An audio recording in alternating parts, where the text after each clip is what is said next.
नमस्कार मंडळी, नवीन ब्लॉगमध्ये तुम्हा सर्वांचं खूप खूप स्वागत आहे। तर आता ही वेळ आहे सकाळची 7:30 पावणे 8ची।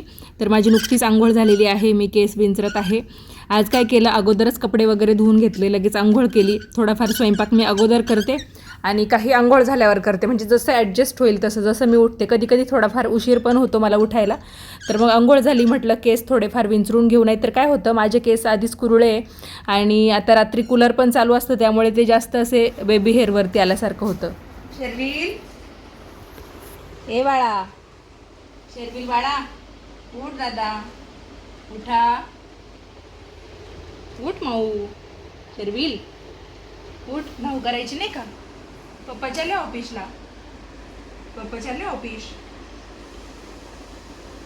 आईस्क्रीम, आईस्क्रीम, उठ,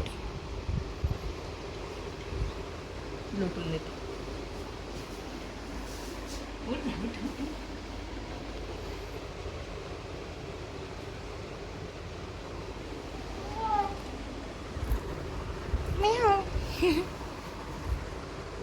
उठ दादा, उठ। तुझी झोप झाली नाही अजून? नडू, झोप झाली नाही? उठ उठ उठ उठ, आले, उठ उठ उठ उठ, शर्विल। काल भाजी निवडताना बघा मला काय सापडलं, तर याला आमच्याकडे लोहाळे म्हणतात आणि लहानपणीची आठवण मी तुम्हाला या निमित्ताने सांगते। तर आम्ही काय करायचो, हे लोहाळे घ्यायचो आणि दोघी जणी, म्हणजे दोघी मैत्रिणी असतील, दोघी बहिणी असतील, किंवा मग दोन ज्या स्त्रिया, दोन मुली, दोन पोरी आपण ज्याला म्हणतो आपल्या ग्रामीण भाषेमध्ये, तर ते असं दोघीकडून दोघी पकडायचो। त्याचा जो वरचा फुलोरा असायचा ना, तो आम्ही काढून टाकायचो आणि नंतर याचा आहे ना आम्ही झोळीका पाळणा करायचो। तर दोन्ही बाजूने असं हे सोलत जायचं किंवा त्याचं मध्ये जे आहे ना ते चिरत जायचं आपण हाताने। तर आपोआप थोड्या वेळाने ना, म्हणजे चिरत चिरत गेलं का एक मधला जो पॉईंट येतो ना, तर तिथे असा चौकोन तयार होतो आणि कधी कधी होत पण नाही। आणि समजा चौकोन झाला तर आम्ही म्हणायचो पाळणा झाला, आणि दुसरीकडे म्हणजे थोडासा वेगळा जर आकार झाला तर आम्ही म्हणायचो झोळी झाली। तर मग पाळणा असला तर मुलगा आणि झोळी असली तर मुलगी, असं आम्ही त्यावरून तर्क लावायचा। आणि समजा कोणी प्रेग्नेंट असलं ना, त्याच्यासाठी खास हा झोळी का पाळणा असायचा। तर तुम्हाला माहिती आहे का हा लोहाळा, मला कमेंट्स करून सांगा।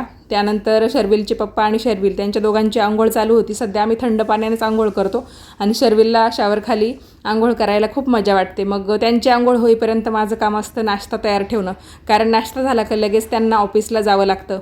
बघा आम्ही ना रविवारी टरबूज घेतलं होतं, तुम्ही तो बाजारचा व्हिडिओ बघितलाच असेल, त्यामध्ये मी टरबूज घेतलं होतं आणि खरबूज पण घेतलं होतं। तर ते टरबूज इतकं कोवळं निघालं, पण मग आता काय, इथे खूप एकतर टरबूज वगैरे सगळीच फळं खूप महाग मिळतात। तर टरबूज आणि खरबूज मिळून साधारणतः मी 180 का काही रुपयाचं ते घेतलं होतं। आणि आदल्या दिवशी पण रात्री अर्धं खाल्लं आणि अर्धं टरबूज तसंच थोडंसं पॅक करून फ्रीजमध्ये ठेवलं होतं। आणि मग सगळं आपण विकत घेतो त्यामुळे फेकायचं मन होत नाही। आणि आज मी नाश्त्यामध्ये बनवले होते उत्तप्पे। आधी जे इडलीचं पीठ माझ्याकडून उरलं होतं त्याचे मी उत्तप्पे केले। त्यानंतर मिस्टर ऑफिसला गेले आणि इथे बघा तुम्ही, मी ना म्हटलं चला रामनवमीची आपण पूजा करूया। तर सुरुवातीला म्हटलं रांगोळी काढून घेऊ। आज काय झालं, फुलं आणणं नाही झालं। कधी कधी काय होतं, मी जर फुलं जास्तीची आणली ना तर मग ती फ्रीजमध्ये ठेवते, इथे काही जवळ भेटत नाही, किंवा मग खूप अशा लांबच्या मार्केटमध्ये जावं लागतं। मग आणली तर मग मी थोडी थोडी करून ती देवपूजेसाठी वापरते, पण आज काहीच नव्हतं। म्हटलं चला भरपूर जण असं मोठ्या श्रद्धेने किंवा मोठ्या उत्साहात रामनवमी करतील, आपल्याकडून नाही काही पण जेवढं होईल तेवढं तरी करूया।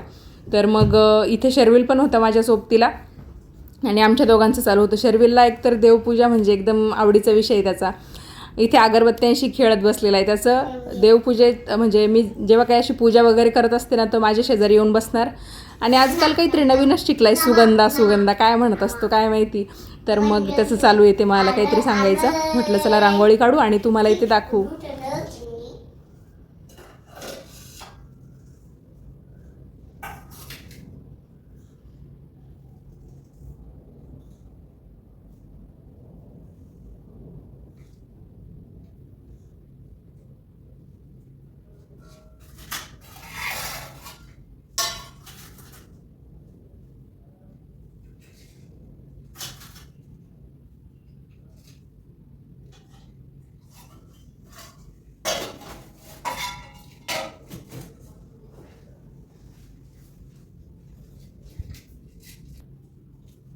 नको पाव अगरबत्ती. डब्बा बागा बागा पक्षी पेंची मको लटुईदा तू मोशन देखी अमिन्यन कुडो ताने देखते नमा नमा नमा नमा बागा बा करो करो गो कुडो गो मरो मुष्टि मरे मो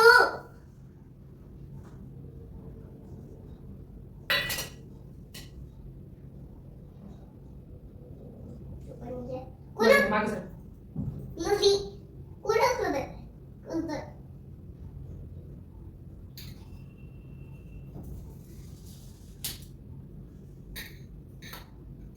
नमा नमा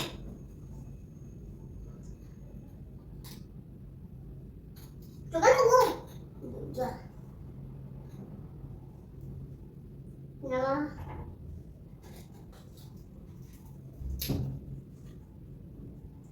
kunci video video cepat cepat jadilah balik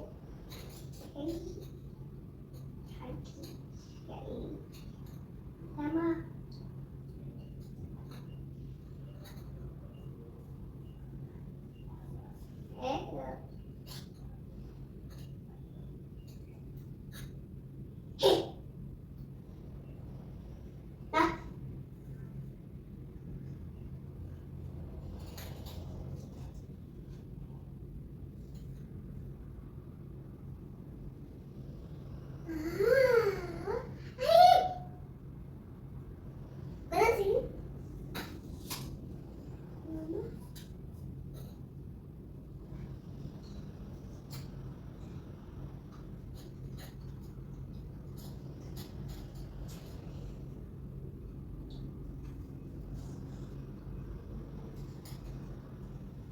माग.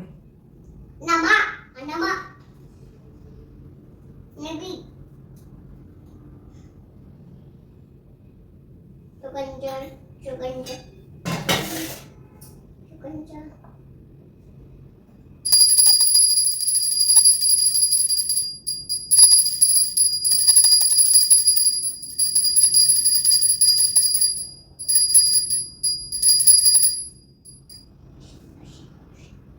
और Sukanjar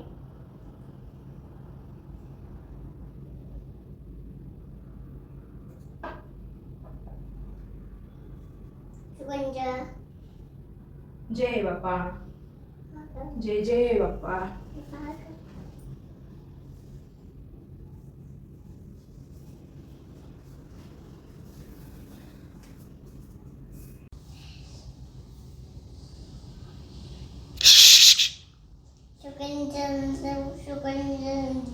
अगरबत्ती ते ठेवून तिथं चल.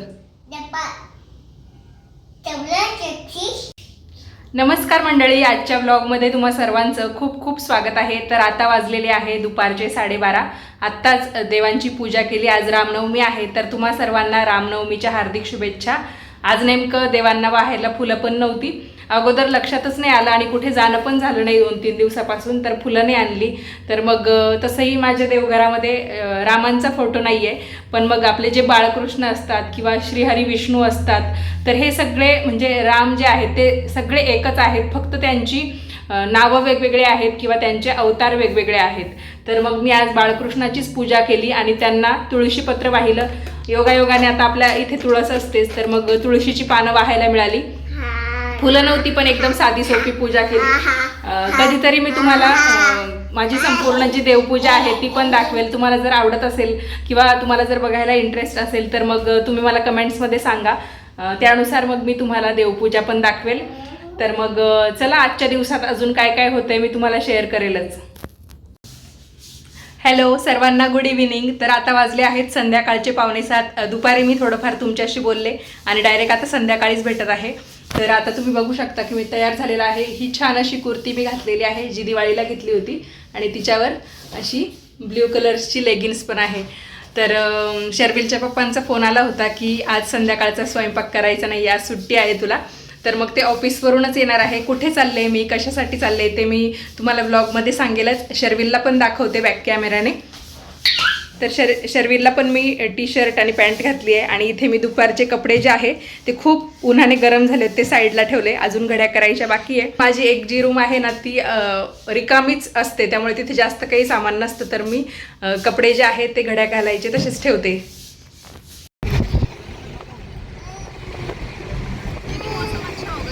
हाँ मैं लाइट्स देख रही हूँ. लाइट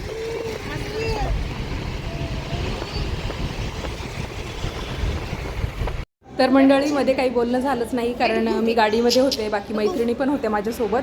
तर आम्ही इथे महाराष्ट्र सदनला आलो होतो. आपलं दिल्लीचं महाराष्ट्र भवन आहे हे. इथे बऱ्याच प्रकारचे मंत्री किंवा मग आमदार असतील, खासदार असतील किंवा मग जे नेते मंडळी असतात ते येत असतात. आणि प्लस इथे आहे एक रेस्टॉरंट, महाराष्ट्रीयन रेस्टॉरंट आहे आपल्या महाराष्ट्र सदनमध्ये. तर आपल्याला कधी महाराष्ट्रातल्या जेवणाची आठवण आली किंवा आपलं काही असेल बर्थडे ॲनिव्हर्सरी तर आपण इथे येऊ शकतो. तर माझी मैत्रीण आहे रुबी, त्यांच्या लग्नाचा वाढदिवस होता, तर आम्हाला पण आमंत्रण होतं, त्यासाठी आम्ही इथे आलो होतो. जेवण वगैरे झालं आणि इथे शर्विलचं आणि अजून एक माझी मैत्रीण आहे, तर त्यांची मुलगी आहे रेवा, त्यांचं दोघांचं मस्त खेळणं चालू होतं. इथे काही माझे फोटो पण काढले रुबीने. तर तुम्हाला आजचा हा ब्लॉग कसा वाटला, महाराष्ट्र सदनची जी काही झलक दाखवली ती कशी वाटली कमेंट्स करून सांगा. भेटूयात पुढच्या ब्लॉगमध्ये. धन्यवाद.